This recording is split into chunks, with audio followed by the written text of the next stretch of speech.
What? Look at the time. Oh, Jesus. That's my fault. Fratelloni's Hardware and Garden Stores. Sorry. Are we on the council yet? Yes. We're going to the show right now. Come on.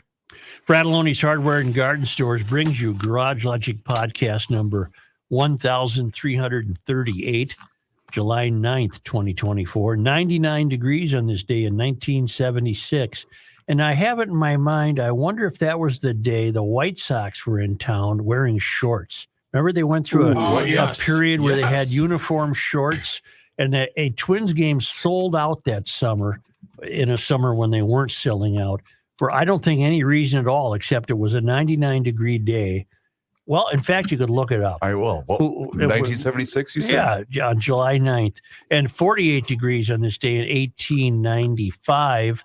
Oh, man, the swimming holes are going to get a workout in the next 5 days, maybe longer. I hope you've gotten a hold of Aquaside.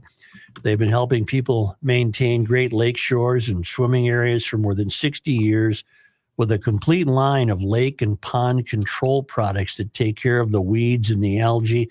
Products made right there in White Bear. They're easy to use. They work quickly. They're registered with the EPA and DNR. There's no need to let weeds overtake your lake or pond this summer. Call Aquaside today. Tell them what you think is the problem, what you're staring at, and they'll help you identify what's troubling you and make sure your place looks great all summer long. Call Aquaside at 1-800-328-9350 or go to aquaside.com. Twins were at Boston on this day in 1976. And I'm completely wrong. Never mind. Hail the flashlight king. And now, from the mayor's office above the boathouse on the east shore of Spoon Lake, it's Garage Logic with Chris Reavers manning Technology Corner, Kenny Olson from the Krabby Coffee Shop, John Heidt in the newsroom, and of course, the rookie. Here is your flashlight king, fireworks commissioner, and the keeper of common sense, your mayor, Joe Souchere. Let's do some sleuthing. Detective work for you. Okay, thank you. Yeah. He saw the look right away. Like, yeah, I don't know. I was put in mind of this, being reminded of the Biden Easter Bunny incident. Do you all recall that? Oh, yeah. Yeah. Which one? Well, the one I'm referring to was April of 2022. What Okay, are you so referring to? not the Oyster Bunny No, incident no. from this year. about the oyster bunny. He took office in January of 2021. There was no Easter egg hunt in 2021 because of the pandemic. And then in April of 2022, so he was in office, 15 months? Do the math. Mm-hmm. And he's out there, and when you go back and review the video of that, he appears not unlike he appears today, a bit addled. And at one point, he wandered off the grounds of the White House where the kids were searching for the Easter eggs, and he began to be questioned about Afghanistan. And immediately, the giant costumed Easter bunny raced in and got him away, took him away from that questioning. Right. So what you know for a fact is that was one of his people dressed up like an Easter bunny. That was not, they didn't call a commercial theater company in Chicago and say we need an Easter bunny for the Easter egg hunt. They dressed up one of their own people. What do you want to play for me? Well, I was just going to follow you up on that. God bless you all. Enjoy the day. And I'm coming down to do that Easter egg roll in just a minute. Thank you all so very, very much. Thanks, everybody. And by the way, say hello to oyster bunnies. Come on up, bunnies. Get up here so they can see you. That was this year. All right, that was this year. Let's stick to this. 2022. He's only in office 15 months, 16 months, and they've got an aide in the bunny suit. Now, clearly there was a reason they had the aide in the bunny suit. This guy the cheese was slipping from the cracker the day he took office, and they knew it. And we have been so thoroughly fleeced that it is not unreasonable to say who's been running the presidency since he took office. So then I went a little deeper, and I I looked up the very first things he did. You went down the oyster rabbit hole. The very first things he did. This is from Politico. The 17 things Joe Biden did on day one. All right. This is important because I'm leading somewhere. That should have been a dead giveaway, and actually was for a lot of us. Rejoined the World Health Organization. Set up a COVID office that reported directly to him. Okay. Extended foreclosure and eviction moratoriums. Froze student debt collection. All right. Okay. He immediately directed the education department to continue to freeze monthly payments and interest on most federal student loans. All right. Until at least September 30 of 2021, that would have been. He rejoined the Paris Climate Accords. That was a reversal of a Trump order. Right. Trump was on the right track to get out of the Paris Climate Accords. He revoked the permit for the Keystone XL pipeline and canceled other Trump administration energy rules. He revoked the presidential permit for the $8 billion pipeline that would have transported fossil fuel from Canada across the U.S. And the climate activists had protested that for years. The same order directed federal agencies to start reversing and revising other Trump rules, including restoring protections and banning drilling in several national parks and national monuments and setting stricter emissions for vehicles. He nixed the 1776 Commission. That was a Trump order. That was the intention of the Trump administration to get more conservative history into the curriculum, some real history of the country, Right. as opposed to the revoked history that's being taught to these kids. And that he also wanted to address unequal barriers to opportunity in agency policies and programs. It also undoes the Trump administration's policy that prohibited federal contractors and some grant recipients that conduct any form of race or sex stereotyping, including diversity training. And if my memory serves me, I believe the Trump administration was opposed to the diversity training. I don't think they were in favor of race and sex stereotyping. But that DEI movement was very strong. Undid Trump's changes to the census. Trump did not want to include undocumented immigration from the census. But because the Biden administration realized that weakened federal representation, they reversed Trump. Strengthened legal protections for dreamers. That's a reversal of Trump. Biden directed the Secretary of Homeland Security to take actions to shore up the Obama-era Deferred Action for Childhood Arrivals DACA program that shielded hundreds of thousands of young immigrants from deportation. The Trump administration tried to abolish that program, but they were stopped by the courts. He also did, this is Executive Order number 11. This is day one. Abolished the Trump order on the so-called Muslim ban. The Trump administration wanted several majority countries to not be allowed to enter the United States. A policy that the new administration said was rooted in religious animus and xenophobia. All right. The order also instructed the State Department to restart visa processing for the countries affected by the ban. He canceled Trump's interior enforcement rule that expanded interior enforcement work and broadened the categories who they should try to detain and deport. That's what Trump did.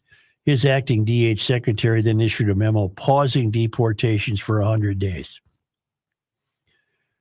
He halted construction of the U.S.-Mexico border wall. That was a Trump order. He extended deportation protections for Liberians. That was a Trump order.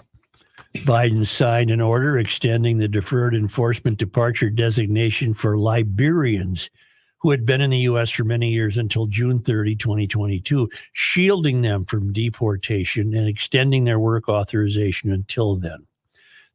Trump had threatened to terminate the program. All right. Biden workplace, this is Executive Order 15.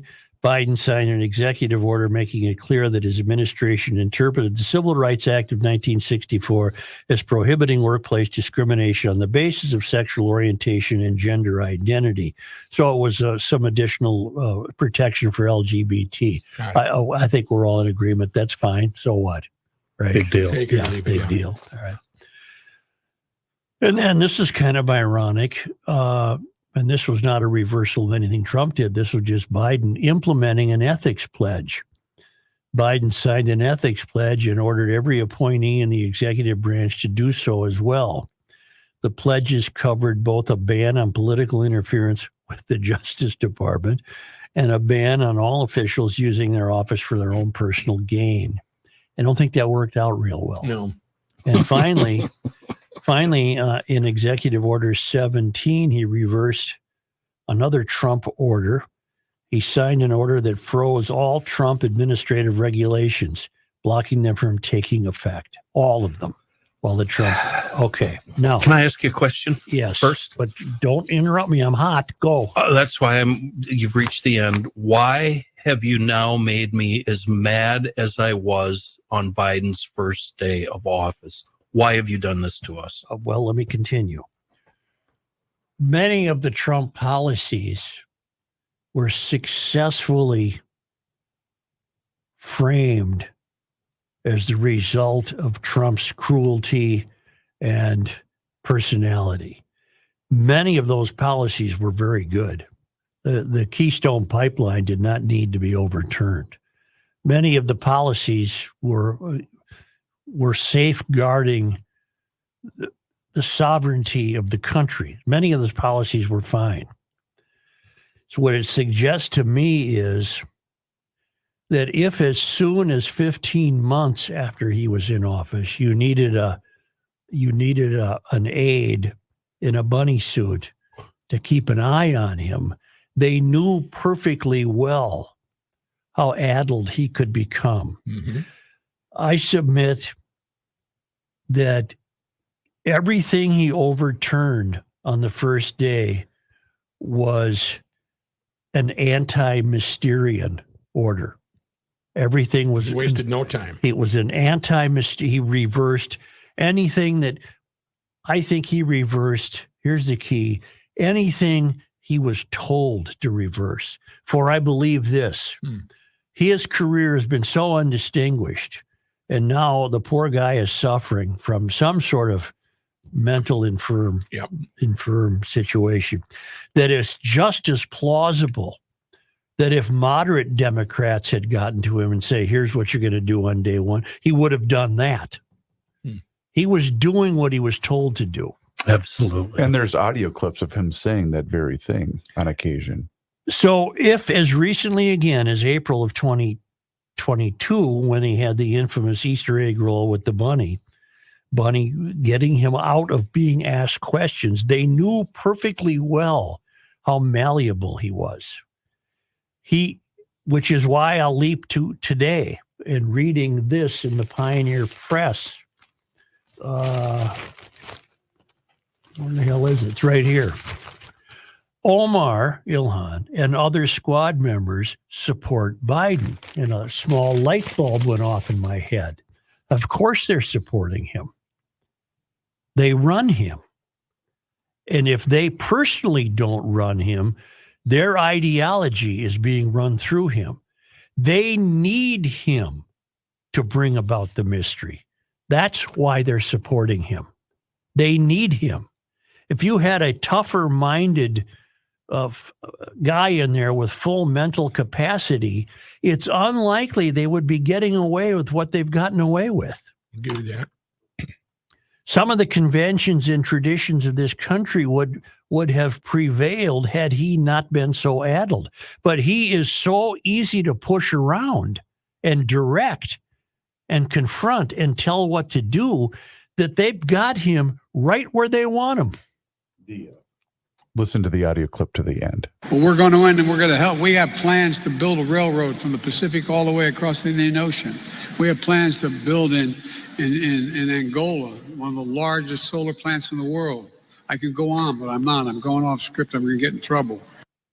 Well, of course you're going to get in trouble because your handlers would not have appreciated you saying you're going to build a railroad over the Pacific Ocean.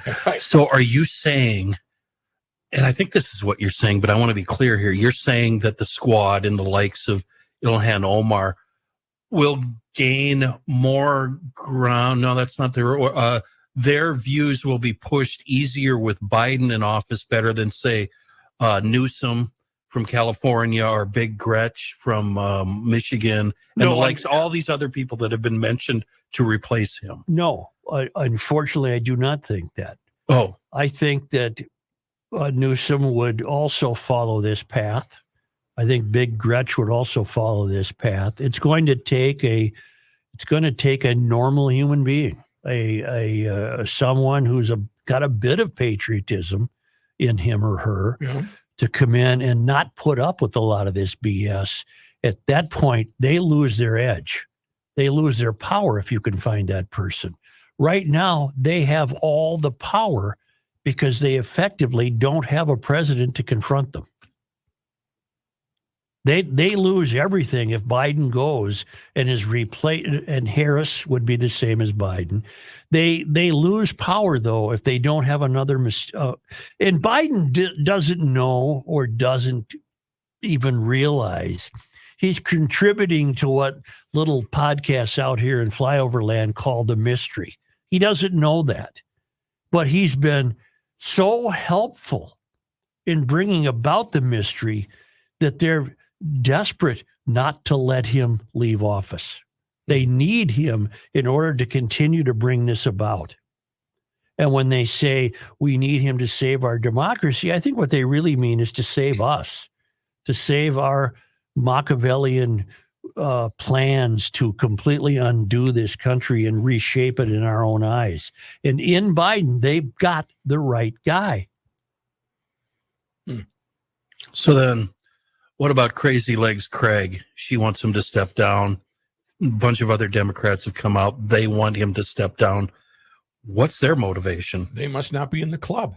Are they reading what the rest of Americans already know or finally figured out at the debates a couple of weeks ago? I think in the case of, by the way, let me just finish the thought that Biden has been the perfect, Biden has been the perfect guy to bring about the mystery federally. I don't think it's unlike the way Walz has performed in Minnesota. Mm-hmm. He has signed off on everything the most radicalized legislators have wanted, including blowing the $18 billion surplus. He has been perfect for bringing about the mystery. He has been perfect for embracing and accommodating the most radicalized legislators in the House and Senate in Minnesota. And Biden has been perfect to accommodate the most radicalized legislators in Washington, D.C. None of this could be gotten away with a strong president. It's just awfully good that someone with the temperament of Donald Trump is not in charge of the law in our country. Yeah.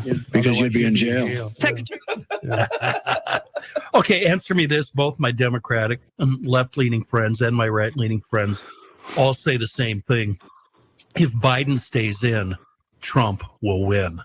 How do these people like Walz, like Ilhan, and the rest of them think that Biden could possibly beat Trump? How can they believe that? That's the $1 million question. Let me answer your Angie Craig question. I just think Craig, unlike Omar, probably thinks she can't get any more out of that turnip. And and she might as well be prepared to move on To the next turnip. and take her chances. Would you think, just to further Kenny's question, because there are other very left-leaning House of Representative members who are calling for him to back out. But they're Again, not nearly as radicalized as the squad. Wait, what? No, but Jerry Nadler is one who's, I mean, you can't get much more left. I would say Nadler also is covering his own tracks and believe that I can't go any further squeezing this turnip. He's not going to give us a chance to win, and I need somebody in there so I can retain my power. You know what I think? I think all these people on the left that are calling for him to step down have finally realized what most of the country has known all along. These are the people that after the debate, oh, I'm shocked. I had no idea. These are the people now, they finally realize that we've known this. The electorate, the voters have known this all along. I'm not going to make that claim. When he first got elected, I don't think our first thoughts were, this guy is slipping. We should have realized it more with the Easter money caper. I think that's when we did realize it, maybe Joe. We did, yeah. Yeah, that's when we started talking about it. But just think, the greatest country in the world, the most powerful country in the world, has been getting along now without a president for at least 3 years. Yeah. And the most powerful and greatest country in the world had to put an interior spy into a bunny suit to keep the guy out of trouble. Whereas I suppose if you go back to, I don't know, pick a time, they probably called, the Washington Acme Theater Company and said, we need a bunny. We're having our big Easter egg hunt. And then they vetted the bunny, the bunny got vetted to make sure a union organization. Yeah, exactly. And then the bunny comes over in his Yugo and gets out. And okay. Joe, hair sniffing. That was also a good indication that something's not right up there. All the hair sniffing he did. And we commented on it every single time. Well, he's a nuzzler. He's a nuzzler. Yeah. He's a nuzzler. There's a video. But here's how that was spun for him. He's got empathy. He's a compassionate, empathetic person. Look how he hugged. Well, you creep, quit hugging 12-year-old girls and sniffing their hair. That's weird. How about the video of he's in a receiving line. There's two black guys there, and he takes his arm and rubs it up the black guy's forearm. Why? And the guy, I don't know. The guy next to him is, what's going on here? It was really creepy. Great inroads were made into the mystery in his tenure. And that I think it's beginning to make more sense now why that could be. Mm-hmm.